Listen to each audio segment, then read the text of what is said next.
of the monstrous sounds and clouds of black smoke emitted by the enormous cannons, with one account claiming that the quakes from the guns could be felt from the Asian shores of the Bosphorus. Jeez, bro. Freaking hell. Fall of Constantinople. Do it. Go react to it. So many people keep asking me to do it. I'm like, okay, whatever. I'll do it. Jeez, man.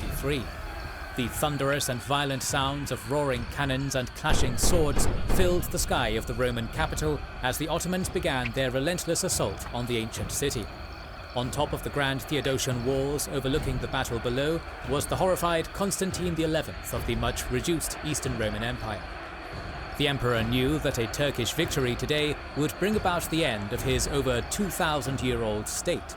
Only time would tell if the walls of Constantinople could hold out against the tidal wave of humanity pushing up on its fortifications. Welcome to our season finale on the early history of the Ottoman Empire, in which we will discuss the famous Siege of Constantinople and the explosive end of the Byzantine Empire. Explosive! Sponsored by our YouTube members and patrons. Explosive! I'm looking forward to it, kings and generals. State to capture the Roman imperial seat of Constantinople was a fascination as old as the Islamic faith itself. Presumably, back in the early years of Islam, the Prophet Muhammad wrote a letter to Emperor Heraclius after a military triumph over the Sassanids. In the letter, Muhammad invited the emperor to convert to the Islamic faith and surrender himself to Allah, or else he would face his master's judgment. In response, Heraclius is reported to have taken the mysterious letter seriously and even made some inquiries about the new faith and its alleged prophet. Although the religiously devoted Roman ruler decided to retain the Christian faith of his ancestors, he did acknowledge Muhammad's claims to prophethood and preserved his letter. That's crazy, bro. It's actually insane to me how a lot of people really did take that seriously, took Islam seriously. It's crazy. That sounds too mad to me. A similar letter by the Prophet was also sent to the Shahanshah of Persia, Khosrow II, but this time around, the letter was torn to shreds and discarded. The responses of the two monarchs to Muhammad's letters would mirror the fate of their respective realms. Really? Whether these scenes from Islamic traditional accounts really transpired or not, by the 630s, Arab armies, motivated by holy war, had started to appear on the frontiers of the Roman and Persian empires, and began raiding into Palestine and Mesopotamia. Don't say that name! God, not by letters, but by the sword. By the middle of the century, these newly assembled armies of the newly formed Islamic Rashidun Caliphate had vanquished the numerous armies of both Constantinople and Ctesiphon in various battles around the Middle East. While the Sassanid Persian realm was swallowed whole by the armies of Islam, the declining Roman state was left to withstand the Arab advance alone, albeit at the cost of its Egyptian, Syrian, and North African territories. Woo! Nonetheless, Look how thick that is. Push out of the Arabian Peninsula, the followers of the Prophet Muhammad found themselves unable to continue the jihad of their forefathers as they were halted at the stone gates of the Taurus Mountains. Although their territories were reduced by 2/3, the Eastern Romans had proved to be a more defiant and resilient foe than their Persian neighbors, having survived two significant Arab sieges of Constantinople in 674 and 717, in addition to surviving numerous Arab raids into their core region of Anatolia well into the 9th century. These military setbacks, in particular the two failed sieges on the Eastern Roman capital, remained a significant psychological scar for the various Islamic caliphates of the Middle Ages for many centuries. Compounded by the fact that many were lost in the two sieges, including the Prophet's own standard-bearer, Abu Ayyub al-Ansari, the age of jihad and potential world conquest of Islam had also come to a screeching halt. By the 10th century, the opportunity to seize the Roman imperial seat had long passed, as the later Abbasid Caliphate politically fractured after years of decentralization. The same period saw the Byzantines resurging in military and economic power under the Macedonian dynasty, which saw its imperial members go on the offensive in northern Syria and eastern Anatolia. Nevertheless, the magnificent dream of one day capturing the Queen of Cities never faded in the minds of various Muslim communities throughout the centuries, including the sons of Osman. On the night of March 30th, 1432, Huma Hatun, one of Murad II's many wives, gave birth to a baby boy in the Royal Ottoman Palace at Edirne. Even though this birth saw the Ottoman capital celebrate in euphoria, no one, not even Murad himself, thought the young boy would ever become a ruler in his own right, for he was the youngest of 3 sons, and not likely to become his father's heir. Regardless of his chances of one day ruling, the Sultan decided to name the baby boy after his late father, Mehmed. In the coming years, the Ottoman prince was given an extensive education by the leading scholars of the realm, which was a part of his father's initiative in promoting the arts at his royal court. After some time, it was discovered that Mehmed had a significant thirst for learning, as he would go on at an early age to learn multiple languages, such as Arabic, Persian, Latin, Italian, Greek, Hebrew, and most likely Serbian. How do people learn these languages, and how in the world do they keep it in their head, bro? How? I mean, back then, they didn't have anything else to do. They didn't have like phones or anything. So the best thing that they could do is like read and write in all these languages. So that would probably make a lot of sense. But still though, wow. I wish to be like that, man. I want to know multiple languages. Like, I thought about learning multiple languages, but I'm like, how am I going to keep these languages in my head? You know what I'm saying? Like, boy also showed a keen interest in reading Homer's and Herodotus's antique classics, in addition to studying the famous military exploits of ancient figures, such as Alexander the Great and Julius Caesar. However, perhaps most influential to Mehmed during his student years was his Islamic education under Turkish scholar Akşemseddin, where one line from the Hadith fascinated and inspired him to no end. "Verily, you shall conquer Constantinople. What a wonderful leader will he be, and what a wonderful army will that army be." By the time Mehmed was 6 years old, he was given the governorship of Amasya, where he continued his education and got first-hand experience of ruling. However, within 2 years of his arrival, his life was to change forever. The 1440s were chaotic, not only for the Ottoman state, as Crusader armies of Western Europe invaded the Sultanate numerous times, but also for the young prince. In only a few years, his 2 elder half-brothers had unexpectedly died. His mother had been sent away into exile from the imperial harem, and his father had stepped down from the royal throne into political retirement. Being Murad II's sole surviving son, Mehmed ascended to the throne in 1444, causing much political discontent at the imperial court. Yeah, I remember this. I remember all of this, yeah. Forgoing his young age and relative inexperience when it came to matters of state, Mehmed had also wanted to besiege the Roman capital after the great victory at Varna, a move seen as highly risky by the senior members of the Ottoman government. With Crusader armies roaming the Balkans, many thought such an expensive and risky military campaign would prove ruinous for the state, but the headstrong Mehmed ignored all concerns and objections. The young sultan is reported as saying to his critics, "Either I will conquer Constantinople, or Constantinople shall conquer me." But such a conquest was not meant to be. Alienating his imperial court with his unrelenting demeanor, Mehmed was forced off the throne in favor of his father by a coup d'etat in 1446, orchestrated by his Grand Vizier Jandali Halil Pasha. He was then exiled to the town of Manisa, where he was to live a life of humiliation, being the first Ottoman Sultan to give up his throne unwillingly without a fight. The whole Wow. would forever alter the relationship between Mehmed and Halil Pasha, as both figures and their followers began a tense rivalry within the court of the recently reinstated Murad II. Ooh, Even I with bet. the internal division at the imperial court, Mehmed continued to serve loyally alongside his father on bloody military campaigns in Albania and at the Second Battle of Kosovo. It was in these years that he saw the struggles and hardships of war for the first time, as the personal aid. However, his time alongside his father was to be cut short, as Murad II died of a sudden stroke in 1451, at the age of 46. Although Mehmed had already been hailed as Sultan back in 1444, the succession to the Ottoman throne was still not confirmed, as, according to the state tradition, the role of monarch was eligible to all male members of the House of Osman, regardless of their seniority.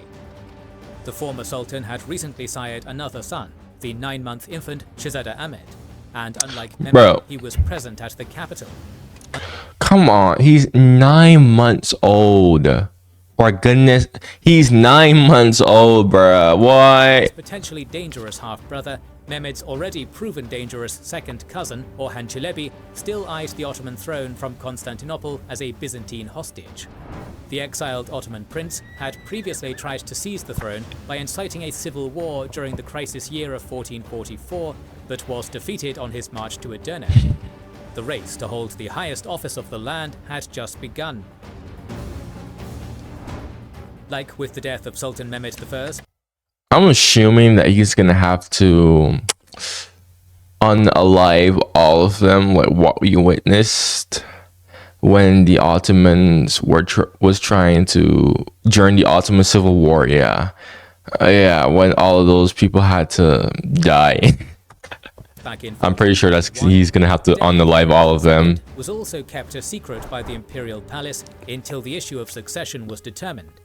Wanting to keep the best interest of the state in mind, and not wanting to give up the throne to an infant or a Byzantine pawn, Jandeli Halil Pasha sent out confidential letters to Manisa informing Mehmed about his father's death and requesting for him to make his way to the capital at once. In only 3 days, the Ottoman prince and his entourage completed the journey from Manisa to Edirne, crossing the Dardanelles in total secret. Before the wider world knew anything of Murad II's death, Mehmed was crowned Sultan in the courtyard of the imperial palace in front of all to see.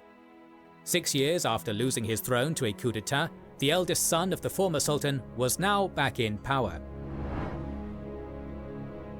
According to traditional Ottoman sources, a tense presentation of ministers took place at the palace the following day, where Mehmed was seated on the imperial throne, receiving statesmen and foreign dignitaries. Although Halil Pasha and his followers ensured the swift ascension of Mehmed II back to power, it was yet to be known if the tensions of the last few years between the Grand Vizier and the Sultan were going to spill over into the next administration. During the presentation, Halil Pasha and his advisors hung at the back of the meeting hall in trepidation. Yeah, that's what I'm really looking for. I want to see how this relationship is going to be. That's very intriguing. I'm very, very intrigued to see how this is going to be. While the 19-year-old Sultan was being greeted. Oh, 19. I'm also 19. Mehmed noticed the uncalm atmosphere at the back of the hall, and so he proclaimed, "Why do my father's viziers hang back?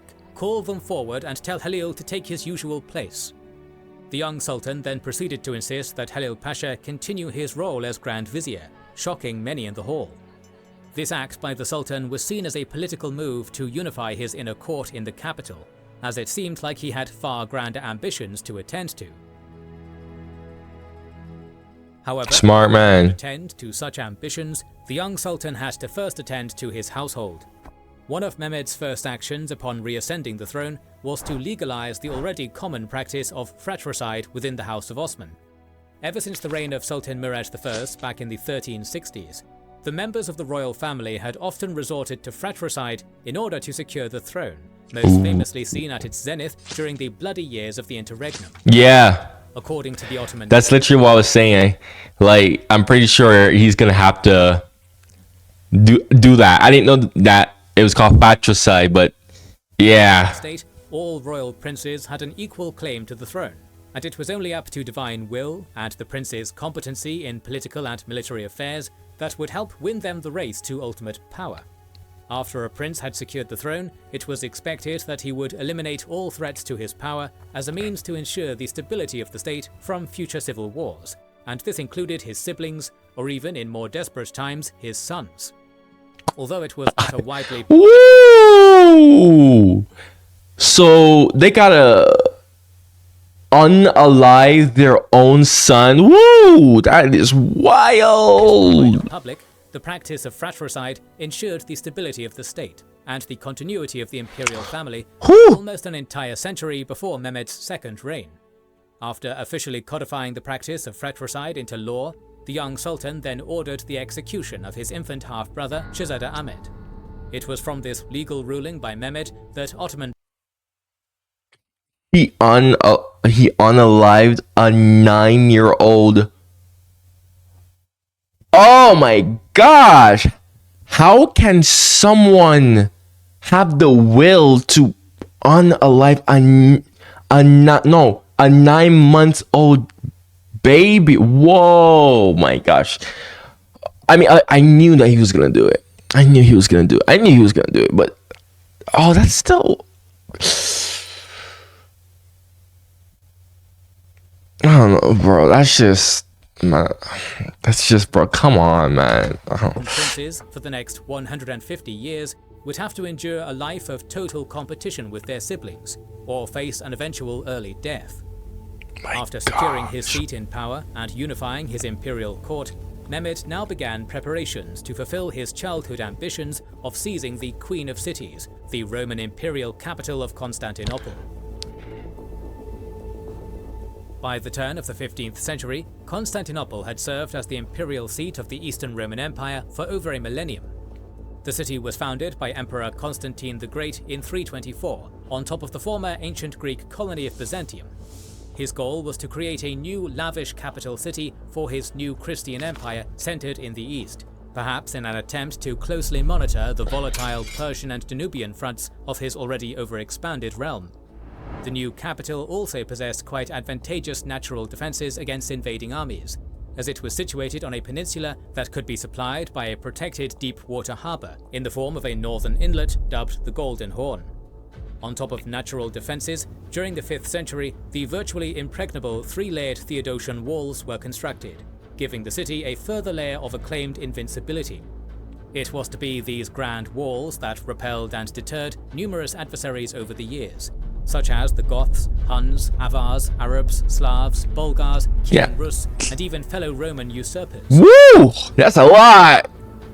At its height during the 5th and 6th centuries, Constantinople's population had topped around 500,000. During this era, the city was also populated by numerous public buildings, grand squares, imperial palaces, gardens, triumphal arches, and lavish statues from antiquity, topped with an enormous hippodrome. Nevertheless, the crowning jewel of the capital was the Hagia Sophia Church, built during the eventful reign of Emperor Justinian the Great in the 6th century. Ever since its construction, the Church of God's Holy Wisdom had been the world's largest cathedral, thus becoming the centerpiece of Byzantine prestige during the medieval ages and a prime symbol of orthodoxy's triumph against its many foes in the west and east. Respect. However, by the time of 1451, Constantinople had long become a shadow of its former self. Back in 1204, the Theodosian walls were breached for the first time by the Latin Knights of the Fourth Crusade, resulting in a destructive sack of the Roman capital. Yeah. Although the Romans would recapture their imperial seat from Latin occupation in 1261, the richness of Constantinople's infrastructure and population was left in a desolate state. Crazy to me how the Byzantine Empire ceased to exist for a bit, and then it came. It's so weird, dude. Like this, the way how these systems work back then is crazy, bro. Roman efforts to reconstruct and repopulate their former Queen of Cities were also to prove largely fruitless. The 14th century saw the restored Eastern Romans battling amongst themselves in costly and bloody civil wars. Of course. Death ravaged their urban centers, including the capital itself. Wow. Meanwhile, Yo, I completely forgot about the Black Death. I completely forgot the Black Death was coming through in this period of time. Oh my goodness. Oh yeah. That would also explain a lot about why the Romans just could not recover. Yo, I really forgot about the Black Death. Holy crap. The sons of Osman established a new state for themselves that saw a further reduction of Byzantine lands in both the Balkans and Anatolia. The significant deterioration of Roman power in the 14th century had seen Constantinople's population dropping well below 50,000. With constant food shortages ravaging the capital, the once powerful emperors of East Rome had now become reliant on the Italian maritime republics of Venice and Genoa for military, political, and economic support. Although the Roman Empire getting the karma that I said it deserves. Sultan Bayezid I's defeat at the Battle of Ankara had given the Eastern Roman Empire another 50 years of life, very little changed to revert the fortunes of Constantinople. By the reign of John VIII Palaiologos, the situation for Byzantium had become so bad that its rulers forewent the religion of their ancestors in favor of a church union with the papacy.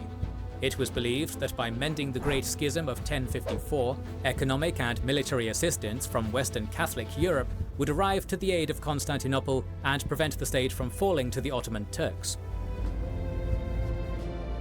2 years before the ascension of Sultan Mehmed II, the Emperor John had died of natural causes at the age of 55, after hearing the disastrous news of Hunyadi's defeat at the Second Battle of Kosovo. The late Emperor... The way how he said that, it sounds hilarious, because it's like, and I actually did watch this Crusade. I'm reacting to the whole Ottoman series in chronological order if you're new, but the way how he said it, it's like he heard the bad news, so he died. Like the news was so bad that he died from it. that's oh man, you probably think I'm so corny. Was succeeded by his younger brother, despot Constantine of Morea, who took up the purple in a simple ceremony at his provincial capital of Mistras. The Byzantine royal had been a much celebrated war hero after his military campaigns in the Morea, Boeotia and Thessaly, and was seen as an ideal choice in succeeding his late brother's throne. However, it was now he who was reduced to begging for passage to his throne in Constantinople on a Catalan ship. By the time the now proclaimed Constantine XI arrived at the Roman capital, the Byzantine world had been shrunk down to the capital itself and its suburbs, a few islands in the Aegean, and the isolated province of the Morea. Even though it seemed like the world was rapidly closing in on him, the new autocrat of the Romans, unlike his quarrelsome brothers in the Morea, had been resolute in the face of Ottoman aggression. According to Byzantine and Western sources, he was a straightforward and charismatic man who inspired loyalty in the people around him. He was also a skilled administrator who was highly active in the daily tasks of running a state, and above everything else, incredibly loyal and patriotic to his country. What a shame. It's a shame. It's genuinely a shame that he inherited something in a horrible position. I'm sure if he had inherited the Roman Empire in a better time period, where it was in a much better position, he probably could have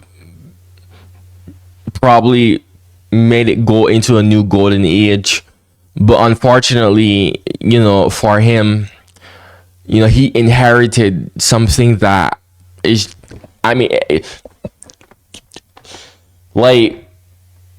don't even know, man, it's just falling apart, right? So, guys, there's a certain extent to which competency can go, competency, knowledge, and all of that can go, bruh. Like, not even the smartest man in the world can, he could do a lot, but only he can do so much, and as much as I say that the Roman Empire deserve this for everything that they've done to other ethnic groups and peoples in Europe, especially the Celtic people, it's still sad for him. And the fact that he's actually patriotic, oh my gosh, that's like heartbreaking. However, the 47-year-old had been unlucky in his private life, having been childless since the conclusion of 2 marriages. Although he made repeated attempts to forge new dynastic marriages with foreign powers, all had failed to bear fruit. Wow, that's even more tragic. The Sultan Murad II in 1451 was widely celebrated across Western Europe, for he had been seen as a competent Muslim leader who had dealt multiple significant defeats against the forces of Christendom during his reign in power. However, with the ascension of his untested son, many in the halls of the Vatican thought it was now the ideal time to strike against the weakened Turks with another round of crusades. That's what they think. For the papacy, any hopes of another major crusade in the size and scope of the Varna campaign were severely slashed, as many of Aderna's immediate neighbours were exhausted from the bloody wars of the last decade. As a result, many European powers were now eager to secure a steady peace with Mehmed. By the fall of 1451, Venice had renewed peace with the young Sultan, while Hungary, under John Hunyadi, agreed on a 3-year truce in hostilities. In the following months, Genoa, Rhodes, Wallachia, Bosnia and Trebizond were similarly able to secure guarantees of peace with Edirne, as many believed that the new Sultan was now under the thumb of his peace-orientated Grand Vizier. Lastly, to further secure peace in the Balkans, the young Sultan returned his much-trusted stepmother, Mara Branković, back to her homeland of Serbia, after spending the last 15 years in the Imperial Ottoman harem. She was now tasked with maintaining the neutrality of her father's realm, while also keeping an eye on Buddha's influence in the country.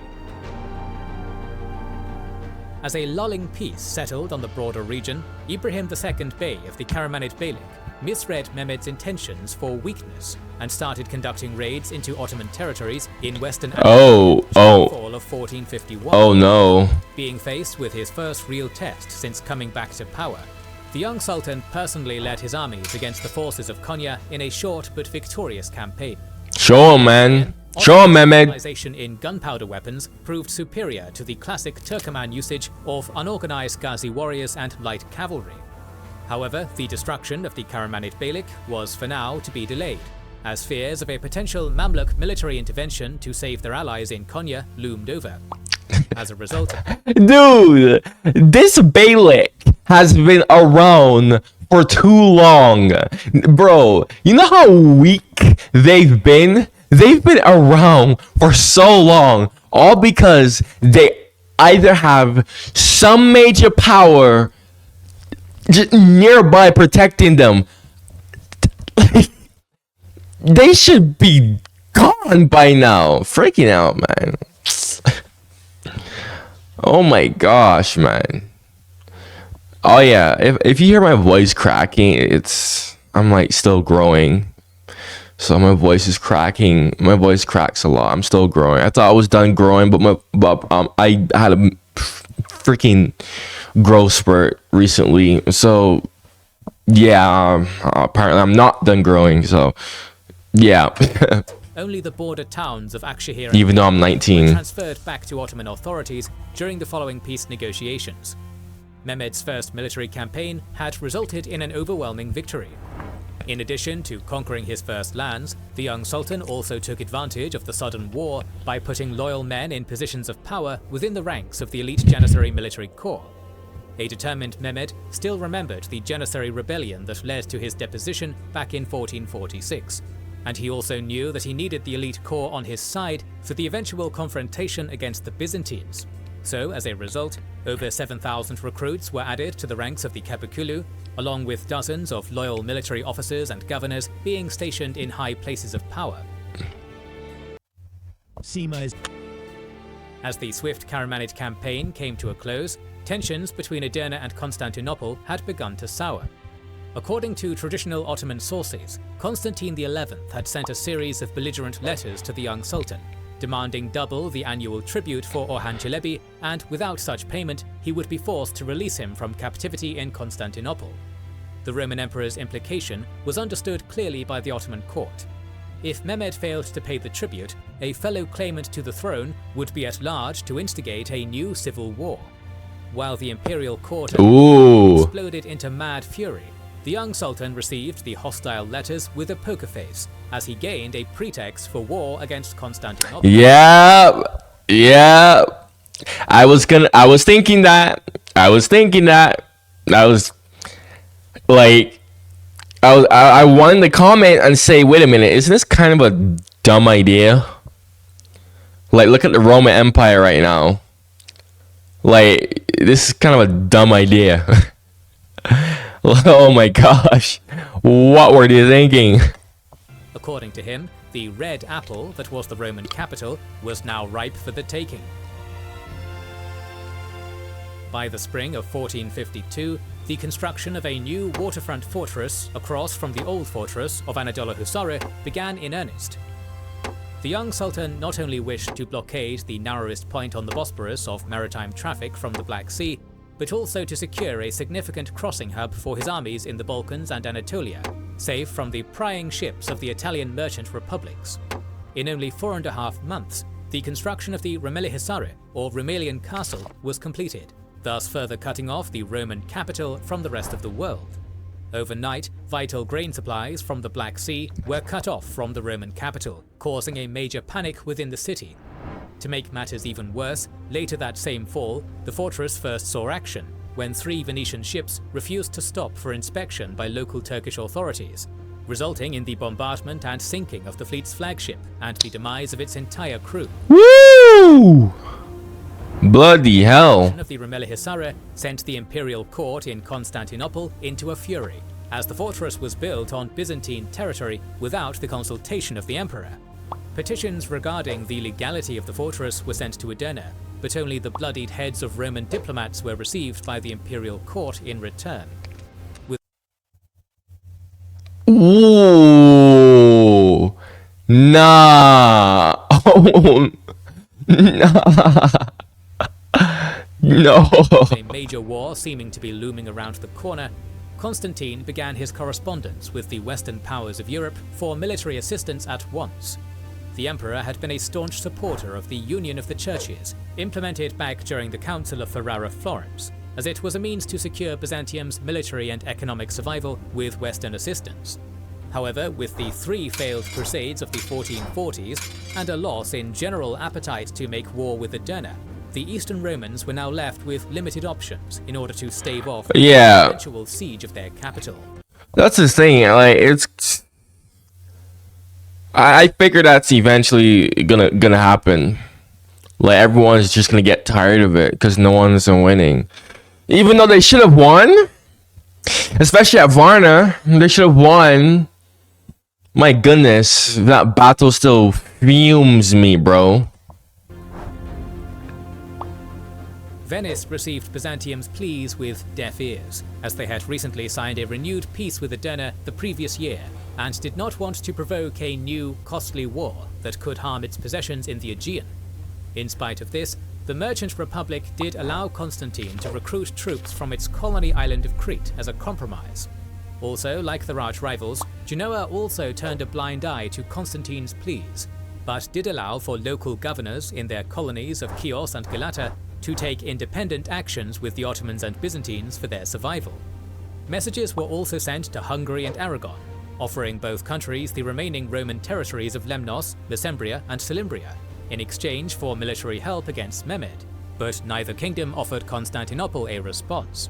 Damn. And perhaps the most practical of all the pleas, the emperor contacted his 2 brothers in the Morea, despots Thomas and Demetrios, for immediate military assistance. However, such hopes of assistance were dashed, as Mehmed got wind of the appeal and ordered his trusted general, Turahan Bey, to invade the Morea during the fall of 1452. In a short campaign, the local region was ravaged, making it impossible for either Paleologi brother to send troops to aid the Roman capital.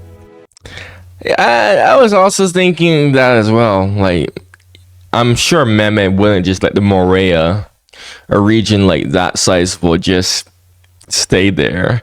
I'm not sure how he was able to get the message that he needed help, but okay.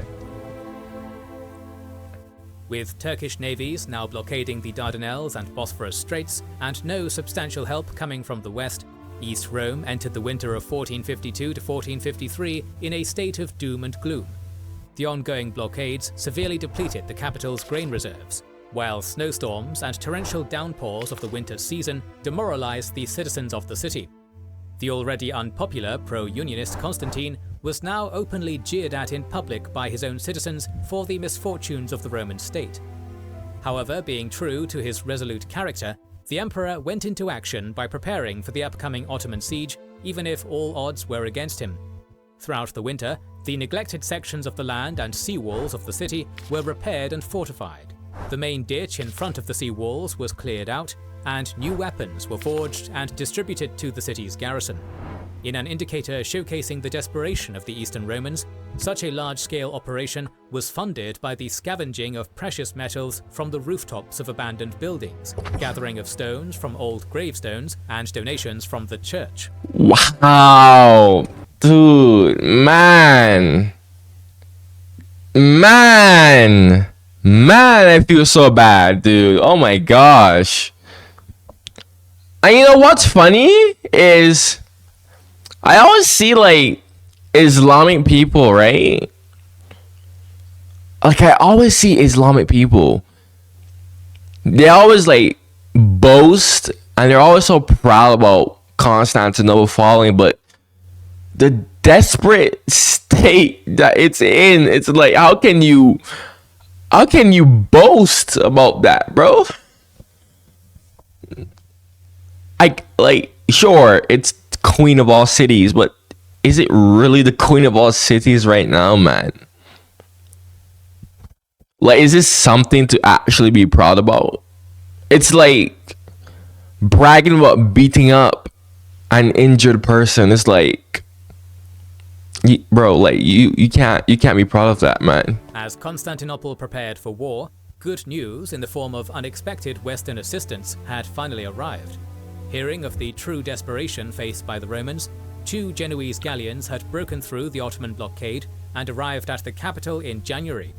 Loaded with ample military equipment, 400 heavily armored troops from Genoa and 300 troops from the Aegean, they were led by the charismatic Giovanni Giustiniani Longo, a Genoese nobleman and mercenary commander from the island of Chios.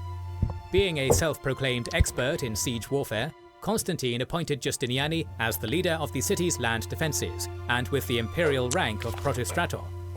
The emperor also promised him the island of Lemnos if the Ottoman siege were to be repelled. In the coming weeks, the defenders were reinforced by smaller contingents numbering around 200 to 300 men from Aragon, Castile, and Naples.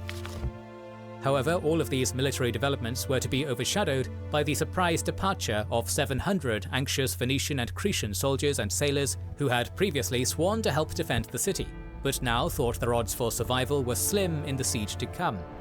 Although wait, what did he say? I did not hear that properly. Who had previously forced by smaller contingents numbering around 200 to 300 men from Aragon, Castile, and Naples.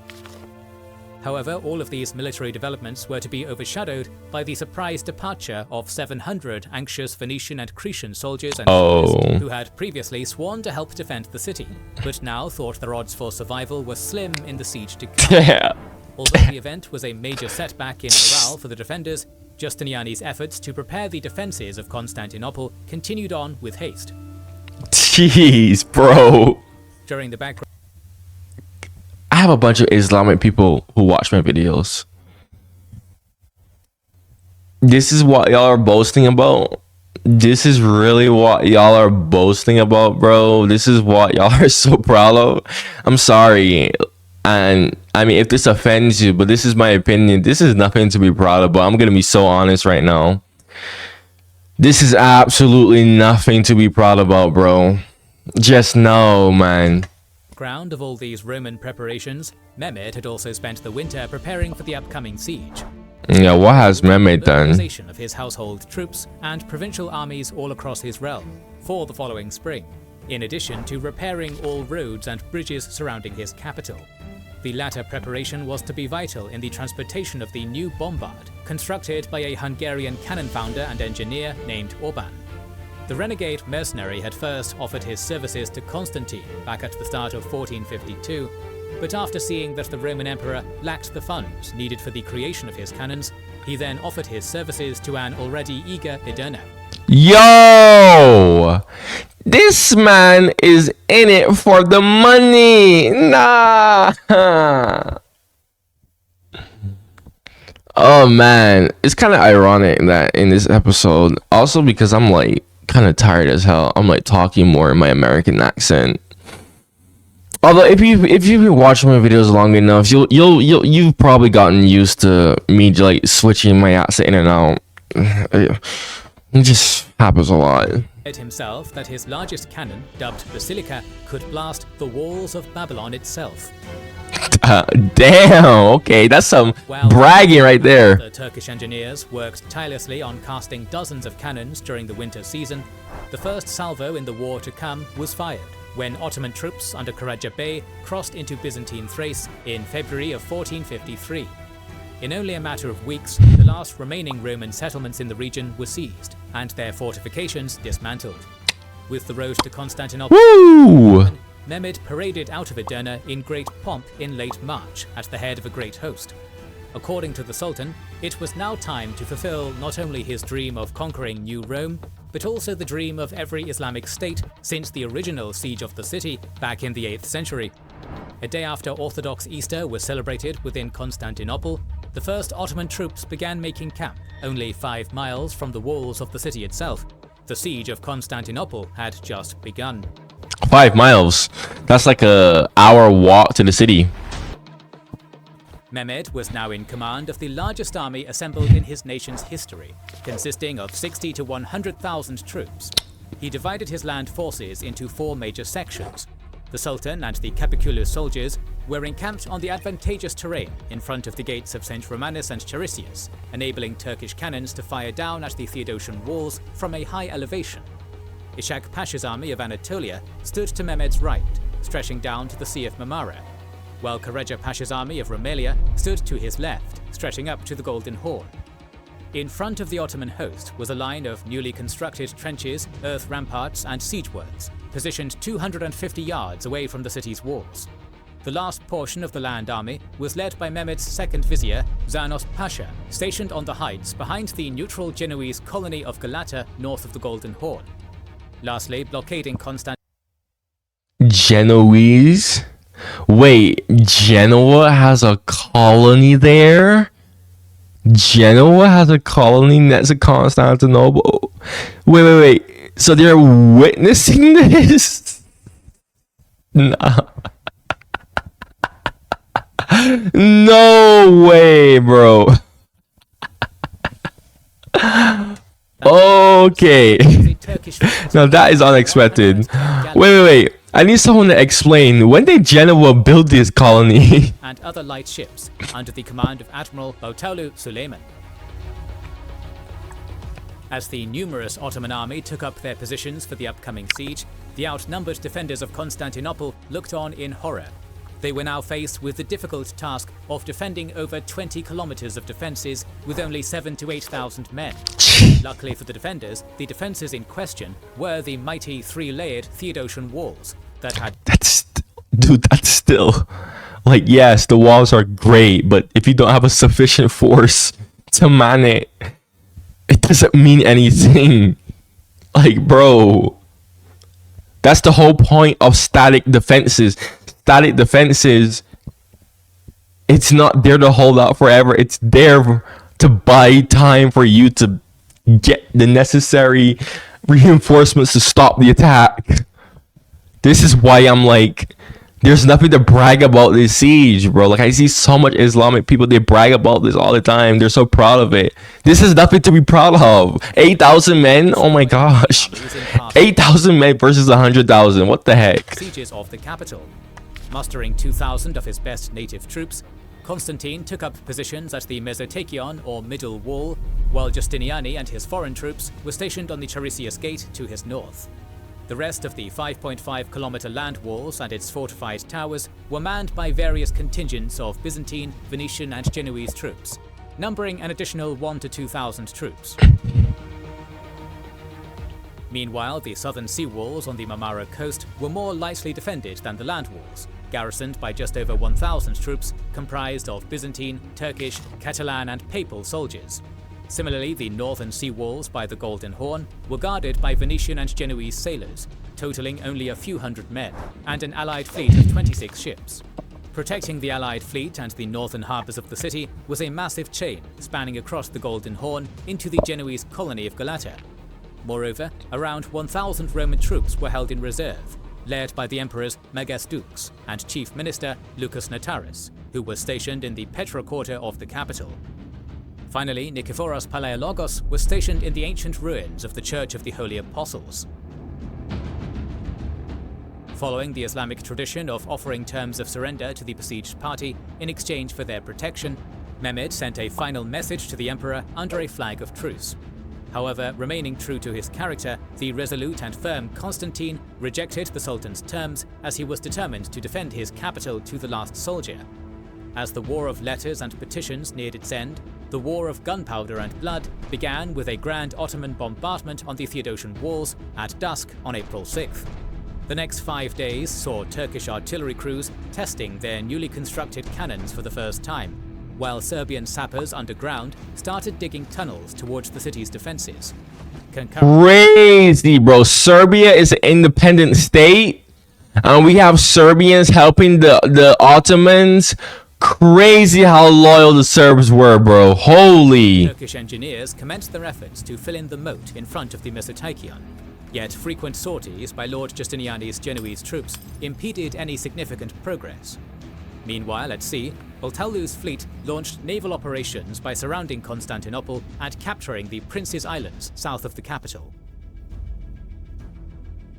On April 12th, Orban's heavy cannons, including the massive Basilica cannon, arrived on the battlefield after an arduous march from Edirne, shooting colossal payloads ranging from 50 pairs of to oxen. 1,500 pounds. These new war machines began blasting the ancient fortifications of the Roman capital in full force, specifically the Mesoteikon and Blakerne land walls.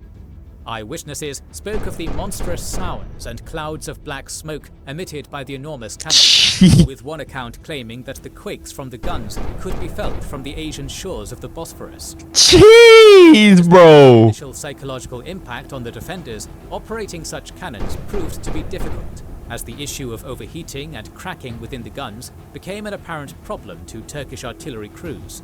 According to Christian sources, Orban allegedly met his doom when one of his creations overheated and blew up after being fired. All of this meant that cannons... Well deserved. That's what you get. That's what you get. Honestly, that is karma. That is karma.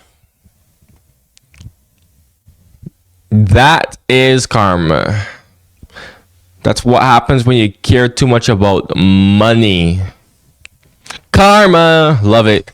Cannons like the Basilica itself could only be fired a few times a day, giving the defenders ample time to rebuild their defenses between each bombardment. Oh. In any case, after 6 days of repeated cannon fire, Sultan Mehmed concluded that the damage to the Mesoteikion was now sufficient for a significant frontal assault. On the night of April 18th, infantry contingents were sent to breach a collapsed section of the wall near the St. Romanus Gate, while the navy attempted to break through the chain on the Golden Horn. However, what was thought to be an optimistic operation on the land walls turned into a bloody affair, as a bitter melee began raging within the moat in front of the collapsed wall section. The heavily armoured Genoese under Justiniani had reinforced the sector earlier in the day, enabling the defenders to successfully hold a strategic narrow choke point against the incoming Ottoman assault. Let's go, Genoa. Turkish infantry unable to leverage their vastly superior numbers, and facing Roman arrows and javelins from the wall, the battle in the moat quickly descended into a savage bloodbath. After 4 gruesome hours and hundreds of casualties, the Sultan called off the assault on the Mesoteikion. The Theodosian walls had once again repelled another invading army at their gates. Meanwhile, the naval assault on the chain also failed, as the crews of shorter Turkish galleys couldn't scale the taller carracks of the Allied fleet. The dual frontal assaults of April 18th resulted in a significant humiliation for Mehmed, but the worst was yet to come. Weeks prior to the siege, 3 Genoese merchant ships, provisioned with food, men and weapons, had been dispatched by the Pope to aid Constantinople. By the first week of April, the fleet had arrived in Chios, where they were joined by a Byzantine grain vessel, and 2 weeks later they had entered the Dardanelles Strait. Fortunately for Mehmed, his scouts in Gallipoli had informed him about the fleet's whereabouts a week before they arrived at the Roman capital, providing ample time for Baltaulu Suleiman to prepare his ships to intercept them. Yeah, I was gonna say, you're doing this with the Ottoman Navy out and about? Like, hello, this is dumb. Constantinople on the brink of famine, it was crucial for the Ottoman war effort that no reinforcements reached the city. By April 20th, the Christian fleet appeared on the horizon of the city, causing jubilation among the defenders on the walls. However, the journey to dock safely in the Golden Horn was to be challenged, as Baltaulu and his fleet awaited in front of the chain. Late in the evening, the two sides clashed east of the walls of the Acropolis, observed by many spectators from the city, and the Sultan himself from the Galata shore. Despite a significant numerical advantage, the Turkish fleet struggled to penetrate the enemy's vessels with arrows and cannon fire due to the height difference between their galleys and the Christian carracks. Unable to sink his foes, Baltaulu then ordered his ships to board and capture the enemy fleet. but like 2 days earlier, the taller carracks proved too daunting for Ottoman sailors and infantry to scale. By sunset, the southern winds from the Marmara had picked up, propelling the Christian carracks forward for their final dash to the Golden Horn. Pushing past the smaller Turkish galleys around them, the fleet successfully crossed the chain before nightfall, to the astonishment of the defenders. Oh, yo, that is mad. Yo, I literally thought that was it. With the morale of the defenders of Constantinople rising after the arrival of vital manpower and supplies, Mehmed went into a full rage, dismissing Beltaulu Suleiman from his post and appointing Hamza Bey to his position. To make things worse, it was also during this period that rumours of a potential invasion from Hungary by John Hunyadi had circulated the Ottoman camp, giving credence to the warnings of the Grand Vizier from before the siege. With Constantine now sending out terms of peace from an elevated position of bargaining power, the Sultan sought the advice of his imperial council, but after long debates and discussions, it was decided that the siege was to be continued, as too much was already on the line. It was thought that a failure to capture the Roman capital now could lead to a Janissary rebellion, or much worse, another crusade from the west in the future. Yeah, you went all in. My boy's like Putin in Ukraine right now. he took everything. He went all in, bro. You can't go back, bro. You can't go back, bro. Motivated to take action, Mehmed now came to the conclusion that he had to secure the Golden Horn in order to divert the resources and manpower of the defenders from the western land walls to the northern seawall. However, realizing he couldn't breach the chain itself, the Sultan decided to transport his fleet, stationed at the double columns, across the forested terrain behind the colony of Galata into the Golden Horn. Oh my goodness. Supervised by Zaganos, oh my goodness. a road made of wooden tracks was constructed, while cannon fire from the main army and above the Genoese colony masked the noise of such a massive engineering project. Additionally, cannons began firing from the northern shore of the Golden Horn to prevent the Allied fleet from venturing beyond the chain, following their naval successes from the previous week.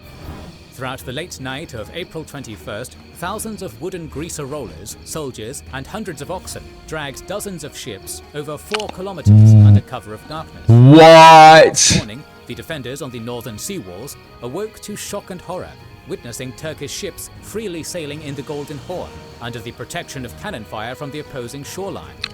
The entire military operation was Sultan Mehmed's strategic and psychological masterstroke, causing this is a masterpiece. I can't no okay, yo, that's a masterpiece. I'm not gonna lie to you, bro. Constantinople to erupt in massive panic, leading to the reserves of Lucas Notaras now rushing to reinforce the northern seawall. In the following days, plans to eliminate the Turkish fleet in the Golden Horn were discussed by the Emperor's War Council. After many discussions, the plan of Venetian galley captain Giacomo Cocco gained support, which was to burn the enemy ships with Greek fire, the same substance that had devastated the Arab fleet during the siege of 717 to 718. After many delays on Greek April 28th, fire. 5 vessels loaded with Greek fire began sailing slowly under the cover of night towards the Turkish fleet in total silence. Everything seemed to be going according to plan until a last-second full-speed dash by Cocco himself alerted Ottoman forces in the area, leading to cannon fire. No! In the night bombardment, all 5 ships were either sunk or captured, resulting in numerous casualties for the defenders, including the death of the Venetian captain. In an act demonstrating the heightened brutality of the siege, the surviving crew of the ambushed ships were impaled in front of the land walls the next morning, followed by the execution of 250 Turkish prisoners on Constantine's orders. Holy! No, I was not prepared for that. Holy! The days after the failed ambush saw a renewed Ottoman focus on bombarding both the gates of St. Romanus and Charisius, in addition to the northern sea walls and the bogged-down fleet at the Neorian and Proshopian harbours. It was during this dire period that Constantine's War Council began advising him to escape discreetly to the Morea for his own safety, but to no avail. Instead, the Byzantine Emperor doubled down on his war effort by beginning to melt down church metals to mint new coinage for his mercenaries and native troops after a series of defections on the land walls. The action couldn't have come soon enough. On the night of May 7th, Mehmed ordered a second frontal assault near a collapsed section of the wall by the gate of St. Romanus, but the inspiring leadership of Giustiniani saved the day, and the Ottoman attack was repelled. On May 12th, another frontal attack was ordered, this time on the Blakene walls, which saw Ottoman troops climb and breach the city walls for the first time. Only a hasty counterattack, led by the emperor himself, repelled the attackers.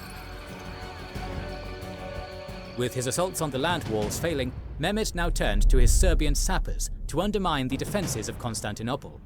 Back in April, the sappers had tried digging tunnels towards... Shaking my head. How could the Serbians do this? Shaking my head. I can't believe the Serbians would actually do this. Shaking my head. The uneven terrain of the area, they were forced to abandon their operations in favor of targeting the Kaligaria gate on the Blakene walls. By mid-May, the sappers had finally reached the walls, but due to the anti-mining tactics of John Grant, such operations were hindered. The resourceful Scottish mercenary used barrels filled with water. Whoa, Scottish!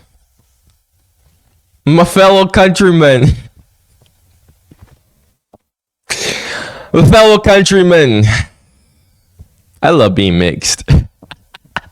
I love being mixed because when you're mixed, you can like identify with like whatever the heck you're mixed with. And as much as people can try to argue with you, they really can't remove the fact that you still have that mixed blood in your veins. Like they can't. So, although to be fair, when I'm like actually talking like my normal accent and the accent that I grew up with is like a mixture of Scottish, Irish, and English. So like we sound like super Celtic down there in the Caribbean, especially in Barbados. Super Celtic. Super Celtic. So no, I actually could identify. Actually, my surname is literally Scottish, so my surname is McAllister. Oh my goodness. So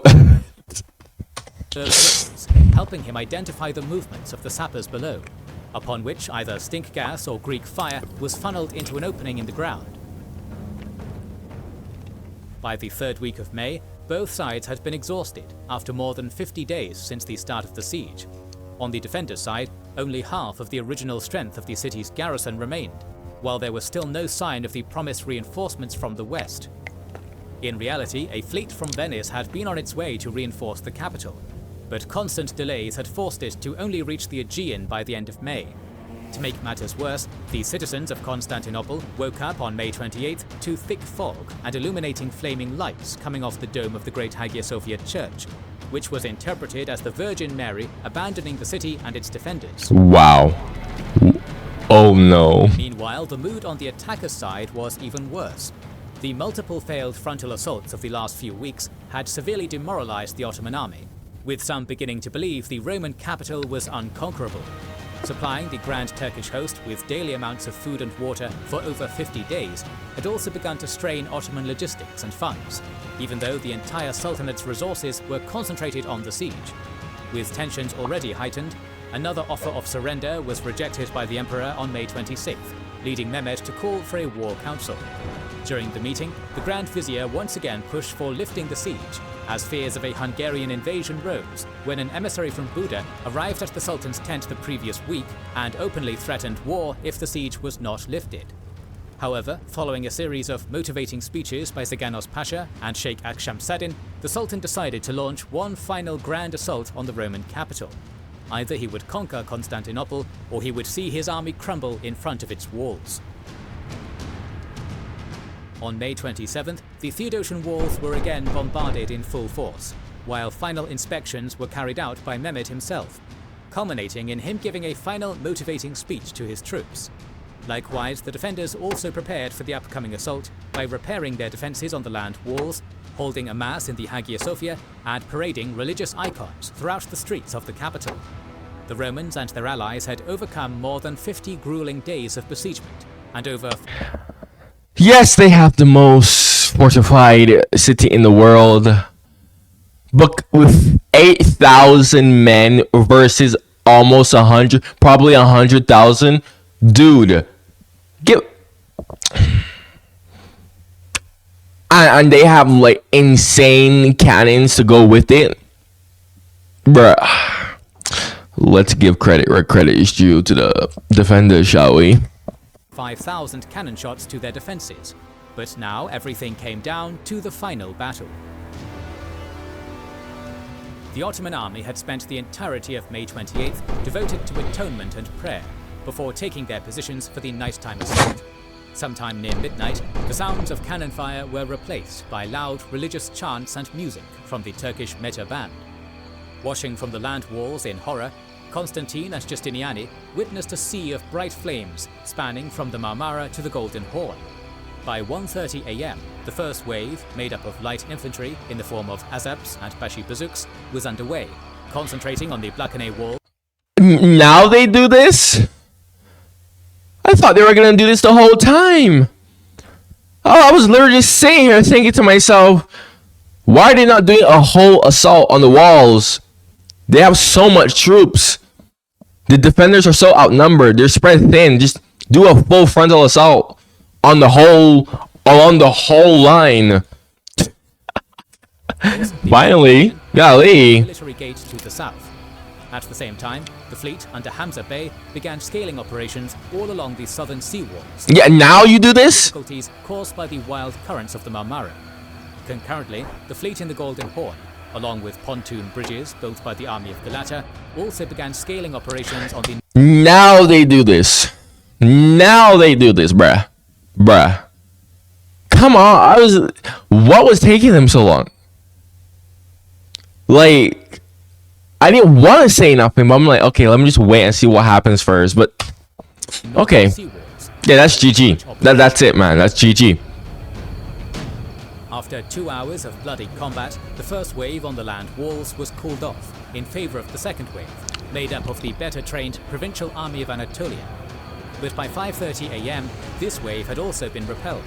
Wow. The third and final wave, composed of the Sultan's elite Capiculu troops, mostly consisting of janissaries. But they're fresh. That's the thing. That's the thing.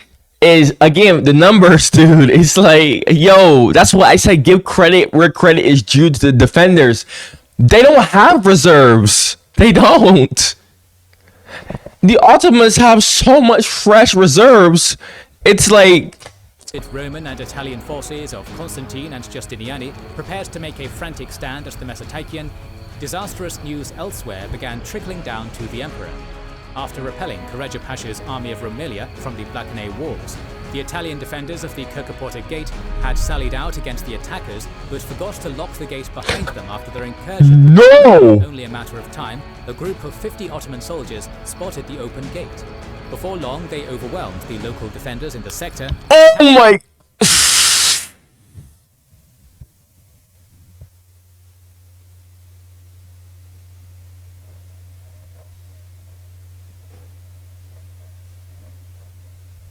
No way. Are you serious? This is how Constantinople fell? You're kidding me, right? You're kidding me. This is how mighty Constantinople fell. Because of a mistake like this?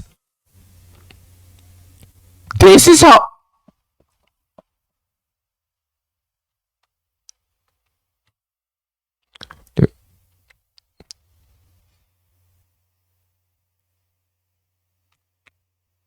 This is what y'all are proud of. I'm gonna keep it so real right now. This is what y'all are so proud of. This is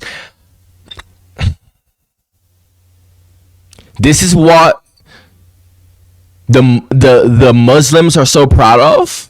You conquered a city because they forgot to close the gate? Really? Okay. The Imperial Palace. Meanwhile, in breaching the... Oh, okay. It may have been a myth. It may have been... Okay. I hope so. I really hope so. Because There's no way, bro. Like, that's unbelievable. I really do hope so. Another disaster awaited the defenders, as the vigilante protector of the city, Lord Justiniani, had been severely wounded, hit by an arrow in his leg and a stray lead bullet in his chest, defending the St. Romanus Gate. While he was being stretchered off the battlefield, a giant janissary named Hassan of Ulubat and his 30 companions managed to scale and hoist the first Ottoman standards atop the ancient walls before succumbing to arrow fire. Damn! With their foes invigorated and their heroic leader now gone from the front lines, panic erupted among the defenders. To make matters worse, Ottoman forces from the north had begun to flank around and unlock the gates of Tiresias and that's it. Gates. That's it. Elsewhere, the Plataea Gate was breached by the Galata army in the north, while Hamza Bey's sailors began clearing the southern seawalls of local Turkish, Catalan and Papal defenders. GG. More and more attackers poured through the walls. GG. Defenders of the Mesoteikian buckled under immense pressure and GG, bro. There's only so much that you can do, and you only have like literally 8,000 defenders, bro. Literally 4,000 now. frantically retreating to the safety of the Neorian and Proshopian harbors. While Turkish troops now indulged themselves in looting, a few hundred defenders and citizens fled on board the Allied fleet, which broke through the chain and began sailing to the Aegean. Back at the walls, Constantine XI tried to organize a last stand, but to no avail. According to myths, the emperor accepted his fate and gave a final speech to his retinue. God forbid that I should live as an emperor without an empire. As my city falls, I will fall with it. Whosoever wishes to escape, let him save himself if he can, and whoever is ready to face death, let him follow me. Flinging off his imperial insignia and drawing out his sword, the Roman emperor charged headfirst into a group of nearby janissaries, never to be seen again. By 7 a.m., all resistance had collapsed, and Turkish troops had reached as far as the Augustaion and the Hagia Sophia, pillaging, killing, and enslaving their way through the main Messe Road. After 53 grueling days, the siege of Constantinople came to a bloody close. Yeah, you want to know what's hilarious about this? The Ottomans probably would have lost had the reinforcements come. I mean, again, there's only so much that you can do with 8,000 troops.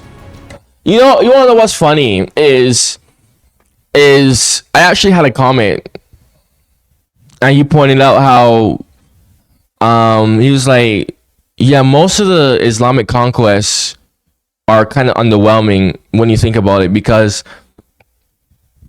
and this is not my words, by the way, this is his words, please don't quote me, but he said most of it is underwhelming because they just have superior numbers, just overwhelming force, not like brilliant tactics or anything. Although, don't get me wrong, the tactics of the ships, that was mind-boggling. That was mind-bending. I was astonished by that. But he said that, yeah, a lot of it was just overwhelming force, nothing really special. And in this case, yes, there was that masterpiece with the ships being moved, but I gotta agree with it. In this case, I don't know every single Islamic conquest, but in this case, he low-key has a point. Although Mehmed previously promised his army 3 full days of sacking, he decided to rescind his order on May 30th, wishing to reduce the harm already done to the city, which he aimed to turn into his new capital. Entering from the Tiresias Gate with his entourage, the Sultan inspected and toured the ancient sites of the city, before making immediate plans to convert the Hagia Sophia into a grand mosque and repopulate the former Roman capital. Having achieved his childhood dream and the ambition of various Islamic powers throughout the centuries, Mehmed then declared himself Kaiser Irun, the new Caesar of Rome. According to him, for all intents and purposes, his newly proclaimed empire was the official continuation of the Roman Empire, a legacy dating back to the days of Augustus Caesar and Constantine the Great. Seizing an opportunity to eliminate a political rival during such a high moment, Mehmed began his rule in Constantinople by executing his Grand Vizier on dubious allegations of bribery. The most senior surviving Chief Minister Lucas Notaras was also executed, and his wealth was seized. Damn! In only 150 years, the members of the House of Osman had established a small independent state on the fringes of Anatolia and became one of the foremost powers of their era. With the Middle Ages coming to an end alongside the Roman Empire, A new golden age awaited Mehmed II and his successors, as conquests lay on the horizon for the newly established Ottoman Empire. In our next What about Morea? the Ottomans, we will Wait, explore the Roman Empire still exists?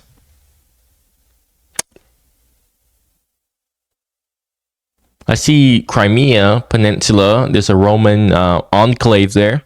I see Morea still quite sizable. said golden age, so make sure you are subscribed and have pressed the bell button. Please consider liking, subscribing, commenting and sharing, it helps immensely.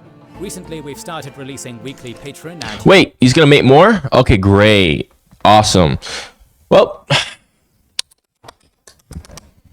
you made it all the way to the end of the video. An hour. You spent an hour of your life watching my reaction. Go subscribe so you get more reactions. Clearly you like it. You like my reactions. Okay. Woo! We got a sad end of Alexander's empire. Ooh, I might react to that in the future. That looks interesting because I don't know how that happened. Make sure to like the video so that it stays on the algorithm.